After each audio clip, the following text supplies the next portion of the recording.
கோவை மாநகராட்சி அரசு பள்ளி அருகே கொட்டப்படும் குப்பை கழிவுகள் துர்நாற்றம் வீசுவதால் பள்ளி மாணவர்கள் அவதி. நடவடிக்கை எடுக்குமா மாநகராட்சி? கோவை ரத்தினபுரி பகுதியில் உள்ள 31வது வார்டில் மாநகராட்சி அரசு பள்ளி செயல்பட்டு வருகிறது. இங்கு நூற்றுக்கணக்கான ஏழை எளிய மற்றும் நடுத்தர வகுப்பை சேர்ந்த மாணவ மாணவிகள் கல்வி பயின்று வருகின்றனர். அதன் அருகே மாநகராட்சி பூங்காவும் காவல் நிலையமும் உள்ளது. இந்நிலையில் கடந்த சில நாட்களாகவே அப்பகுதியில் வைக்கப்பட்டிருந்த குப்பை தொட்டிகளை மாநகராட்சி ஊழியர்கள் அகற்றி பொதுமக்களின் வீடுகளுக்கு சென்று மக்கும் குப்பை மக்காத குப்பை என்று பிரித்து வாங்கி செல்கின்றனர்.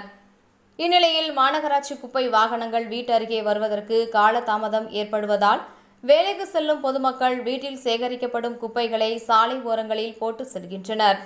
இதனை தடுக்க மாநகராட்சியின் ஊழியர்கள் சாலையில் குப்பை கொட்டுபவர்கள் மீது அபராதம் விதித்து நடவடிக்கையும் எடுத்து வருகின்றனர். இந்நிலையில் பள்ளி அருகே உள்ள சாலையில் வீடுகள் இல்லாததால் அப்பகுதியில் வேலைக்கு செல்லும் பொதுமக்கள் வீட்டில் சேகரிக்கப்படும் குப்பைகளை சாலையில் வீசி செல்கின்றனர்.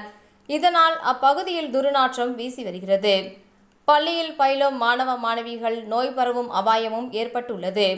மாணவர்களின் நலனை கருத்தில் கொண்டு இதனை உடனடியாக மாநகராட்சி அதிகாரிகள் தூய்மைப்படுத்தி நடவடிக்கை எடுக்க வேண்டும் என்பதே அனைவரின் கோரிக்கையாக உள்ளது.